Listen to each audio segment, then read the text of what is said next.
Bonjour et bienvenue pour ce nouveau page à page consacré, comme vous pouvez le voir dans le titre de cette vidéo et sur l'image, à Génération X, tome 1, consacré aux années 1994 et 1995. Il s'agit donc de la première intégrale Génération X, une série qui a véritablement marqué une génération entière de lecteurs. C'est signé par Scott Lobdell et Chris Bachalo notamment, nous allons le voir. Et ça met en scène la troisième génération de mutants. Après les X-Men, après les nouveaux mutants, voici Génération X. Tous les 10 ans à peu près, depuis les années 70, Marvel nous a proposé une nouvelle génération de mutants avec des nouveaux personnages, certains qui revenaient, et avec évidemment ce souci de vouloir aller chercher la créativité et évidemment renouveler le genre. Il y a aussi une tradition chez Marvel, c'est le fait de proposer des talents. Bill Sienkiewicz, vous vous souvenez, a travaillé sur les Nouveaux Mutants. Et là, c'est Chris Bachalo avec son style très vertigo, puisqu'il avait travaillé sur une série qui s'appelait Shade, The Changing Man, puis sur une série Death de Neil Gaiman. Il est arrivé avec son style très différent et a apporté un véritable 109. Et puis après, il a beaucoup travaillé sur les X-Men, vous le savez, parce qu'il a quasiment dessiné toutes les séries X-Men, Ultimate X-Men, New X-Men, X-Men, Uncanny X-Men, Wolverine and the X-Men.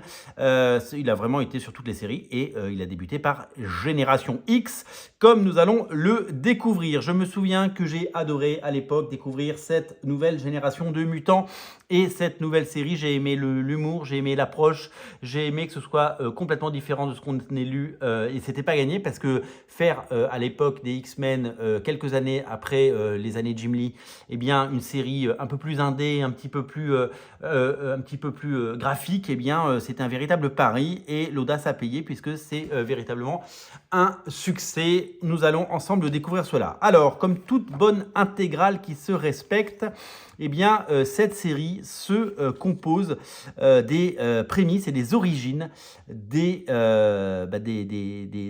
l'équipe. Et cette équipe est née dans les pages de Uncanny X-Men et dans le crossover, le complot Phalanx Covenant en anglais. Et donc on y découvre un dessinateur assez incroyable puisque c'est monsieur Joey Madureira, un tout jeune Joey Madureira qui dessine ces épisodes et on y découvre son style qui n'était pas encore tout à fait le style qu'on lui connaîtra plus tard, notamment sur son long passage sur les X-Men et après sur Battle Chasers, mais il y avait déjà tous les prémices. Il y avait un petit côté Arthur Adams au début et toujours ce souci d'aller puiser dans la Japanimation et dans les mangas pour nous proposer un style hybride assez unique et assez nouveau pour l'époque.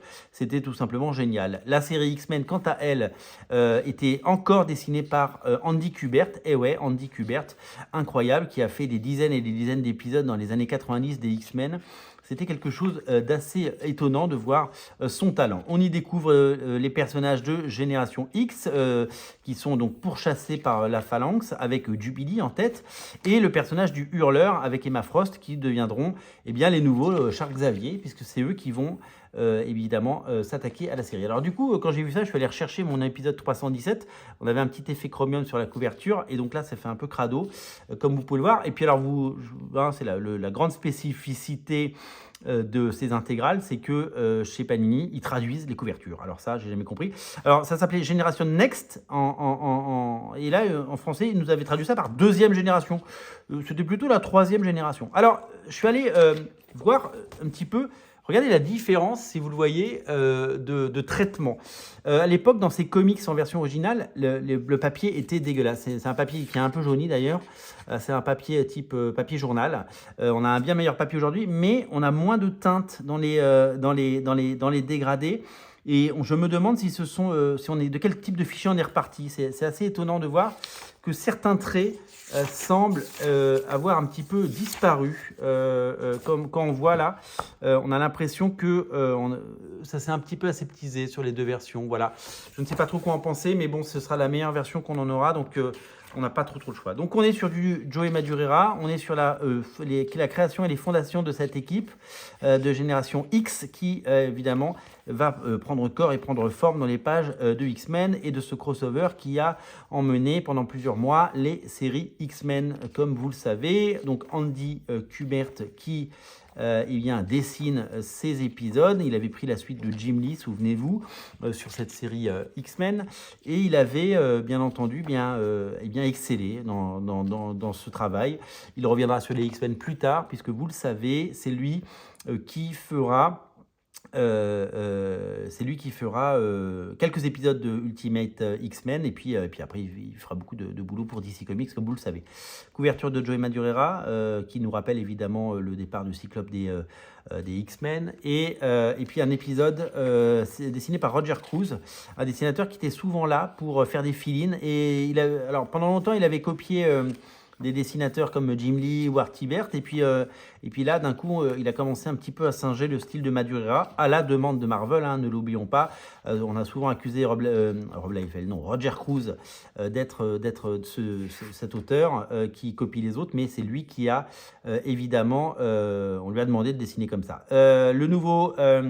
L'école pour jeunes surveillés du professeur Xavier devient l'Institut Xavier d'enseignement supérieur. Il change de nom. Et voici donc le premier numéro de Génération X, scénarisé par Scott Lobdell, scénariste des X-Men, et donc dessiné par Chris Bachalo, dans un style qui va très très vite évoluer, comme on va le voir dans ces pages. Là, c'est bien la troisième genèse. C'est Mark Buckingham qui est à l'ancrage. On y voit Paige Guthrie, la sœur de Sam Guthrie. On y voit Jubilee, un personnage absolument génial. Elle, c'est le personnage de Husk. Elle peut changer de peau, clairement. Et voilà. Et donc, énormément d'humour. Jubilee, qui était dans les X-Men, est un petit peu rétrogradée. Et donc, du coup, elle joue un petit peu la nana avec de l'expérience. Mais très vite, elle va être appelée. Monet Saint-Croix, un personnage absolument génial. Alors, ce qu'il faut savoir, c'est que toute la première partie, cette première série qu'on découvre de Génération X est géniale parce que innovante, parce que pleine d'idées, parce que pleine d'humour et parce qu'avec des personnages attachants.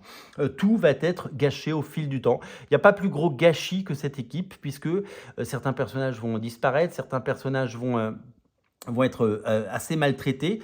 Et quand on regarde ce qui est arrivé depuis 30 ans à ces personnages, on se dit mais quel gâchis, quel gâchis. Monet Saint-Croix, ce personnage absolument génial qui avec son arrogance et ses punchlines était absolument génial. Et tous ces personnages ont par la suite, pas dans cet album, été totalement gâchés. Sean Cassidy, donc le hurleur, qui donc devient le nouveau taulier. Ce personnage absolument incroyable de Chamber, Jonathan Starsmore, qui peut dégager de l'énergie et si bien qu'il a fait exploser sa mâchoire et donc il est obligé de se cacher dans un petit foulard qu'il met sur sa bouche. Là, on a le personnage de Skin que j'adore, donc qui a beaucoup plus de peau et qui a du mal à la contrôler et qui va devoir évidemment la contrôler. Voilà, on a vraiment des personnages hyper attachants et puis la Reine Blanche qui devient la nouvelle taulière de l'école et qui sera en charge de cette nouvelle génération de mutants qu'il avait déjà été dans la série Aliens mais qui en avait fait des bad guys. Maintenant elle s'est repentie. Donc on va découvrir cette équipe qui va apprendre à se connaître, qui va se former et qui va vivre des aventures absolument géniales. Voilà, le personnage que j'adore c'est Chamber. Je vais vous donner un exemple de personnage qui a mal été exploité par la suite. Et voilà, on y est clairement. Chamber est un personnage qui a été un peu sacrifié parce que il n'y a pas meilleur d'épisode avec lui que ces épisodes-là. Vous ne trouverez rien d'autre par la suite. L'équipe se forme, l'équipe est tout simplement géniale et comme vous pouvez le voir, on découvre évidemment à la fin du premier épisode l'arrivée de Penance, un personnage génial. Je crois que ses mains sont des lames de rasoir, son corps entier, et c'est Gateway, souvenez-vous, qui l'amène, et c'est génial. J'aime le style, j'adore le style de Bachalo et j'ai toujours aimé le style de Bachalo à toutes les époques. Il a eu ce style très vertigo, après il a eu un style un peu plus cartoony et puis après il est revenu à son style hyper haché qu'on lui connaît sur les dernières séries. Son style a évolué. Je me souviens que j'adorais la façon dont il dessinait les feuilles à l'automne et je trouvais ça super joli et c'est comme ça que j'ai appris à dessiner les feuilles, voilà, grâce à Chris Bachalo. Énormément d'humour dans cette série, des poses iconiques, un graphisme hors pair, voilà, voilà, des pages comme ça, les propriétaires de cette page originale ne mesurent pas leur chance. Je me souviens des ronds comme ça sur les costumes. Je me souviens de ces costumes que j'adorais. Et je me souviens du plaisir fou que j'ai eu à lire cette série et à la découvrir, avec le personnage de Penance, qui était une menace à tout moment et qui va devenir un personnage beaucoup moins menaçant. Voilà, le danger, et évidemment. Et le personnage de Mondo. J'adorais le nom Mondo, j'aurais aimé l'avoir trouvé. Et je trouvais ça donc c'est Sync, hein, c'est ça, je crois qu'il s'appelle Sync, j'ai un petit oubli. Vous me corrigerez dans les commentaires comme vous savez le faire, il n'y a pas de souci. Donc voilà, et le personnage de Penance va petit à petit se domestiquer. Et donc voilà. Et donc après, on a un épisode de Noël, et c'est ça qui est fun avec cette série, c'est que c'est une forme de délire, voilà. Et puis de poésie également avec Penance, qui était violente dans l'épisode d'avant, et qui se trouve dans la biosphère avec des papillons dans l'épisode d'après. J'aime le fait que ces nouveaux mutants soient des freaks et qu'ils ne soient pas forcément magnifiques dans leur costume, et que ce soit une équipe qui soit un peu déstructurée. Alors ce qui est très drôle, c'est qu'il y a eu un pilote de série télé. De cette série, et qui est disponible sur YouTube, Génération X. Vous le découvrirez vraiment sans vous forcer, et c'est très facile à trouver. Vous allez voir, c'est une calamité, il n'y avait pas de budget, c'était tout simplement affreux. Voilà. À la fin de l'épisode 4, en fait, ça correspond à la fin de Legion Quest, vous savez, l'ère d'Apocalypse, le prélude.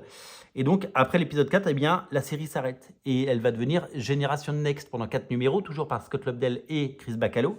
Et Panini a fait le choix de ne pas publier ces épisodes. Ils ont publié quelques pages du X-Men Prime, qui est le retour, c'est dessiné notamment par Terry Dodson, le retour à la réalité. Et après, on enchaîne sur le 5. Où sont les épisodes? Alors, autant dans les intégrales X-Men, on a eu les épisodes de l'ère d'Apocalypse, donc par Madureira et par Kubert, avec le scénario de Lobdell. Autant là, je ne sais pas pourquoi, ils ont décidé de ne pas les mettre, donc ça manque vachement. Alors, du coup, on a un album avec tous les numéros dans l'ordre, mais c'est très bizarre de ne pas avoir ces numéros parce que ça manque. Et donc là, on arrive au 5, on arrive à l'épisode 5, dans lequel les auteurs reviennent à la vie normale. Et le style de Bacalo, comme vous pouvez le voir, se cartoonise un petit peu, et ça donne des choses assez hallucinantes. C'est déjà très très différent, il s'est passé que quelques mois. Regardez le visage du hurleur, regardez Penance, c'est toujours aussi stylisé, c'est toujours aussi classe, c'est toujours aussi joli. Et je trouve que son style évolue, mais son style a été en constante évolution, et ça a toujours été chouette. Et dès le numéro 6, regardez, toujours par les mêmes auteurs, on est de plus en plus dans quelque chose qui est assez cartoon et assez fun, et ça va très très bien avec le ton de la série de manière générale, et on se régale parce que c'est un véritable trésor, et c'est un bijou de redécouvrir ces épisodes, avec Wolverine qui revient à l'état un petit peu bestial, etc. Alors, Roger Cruz revient faire un épisode. Alors, à l'époque, moi j'aimais bien Roger Cruz pour son style très années 90, mais je ne comprends pas pourquoi d'un coup on changeait à ce point de style. Ok, dans l'histoire de Marvel, il y a toujours eu des dessinateurs invités qui bouchent les trous et qui font des fill-ins, mais là, je trouvais que les personnages hyper sexualisés, ça ne collait pas au ton de la série, ils sont en pyjama, ils sont en slip, on voit leurs fesses. Je trouvais ça un peu hallucinant. Alors ça, c'est des épisodes de Wolverine que je connais absolument pas. Adam Kubert fait la couverture, et c'est Chris Alexander au dessin. Et c'est un épisode de Wolverine, je crois qu'il n'était même pas sorti en France, celui-là, ou alors je ne l'ai pas vu passer. Et donc, comme il y a une apparition des membres de Génération X, ils nous l'ont mis, voilà. Donc, on n'a pas eu trop le choix. Voilà. À la fin, nous avons les auteurs, comme d'habitude, et l'intégralité des épisodes que vous pouvez retrouver dedans. Moi, c'est une intégrale qui me fait plaisir. Je trouve que c'est absolument génial de pouvoir enfin replonger dans Génération X. J'ai tous les épisodes en single parce que je les avais achetés à l'époque, et c'est la première fois que je les ai en français, et je suis content de les avoir, et je suis ravi que cette intégrale existe, et j'espère que vous lui réserverez un accueil chaleureux, parce que c'est un album qui mérite bien entendu d'être particulièrement chéri. Cet album, il est disponible sur originalcomics.fr, bien entendu, dans notre boutique à Paris au 49 rue La Cépède. On vous invite évidemment à le lire et à l'acheter chez votre libraire indépendant plutôt qu'ailleurs. C'est important pour l'économie circulaire. Et je vous invite également, si vous le souhaitez, à faire en sorte que prenez-le chez un indépendant. Et si jamais vous n'avez pas de libraire indépendant, ben, nous on vous livre, hein, directement chez vous. Voilà. Et si vous voulez soutenir la chaîne, eh ben, il y a un compte Tipeee, comme vous le savez, depuis maintenant quelques jours, qui augmente grâce à vous et qu'on va construire des belles choses et on va pouvoir continuer à faire ces émissions pendant longtemps grâce à vous. Merci de votre attention et craquez pour Génération X. Salut.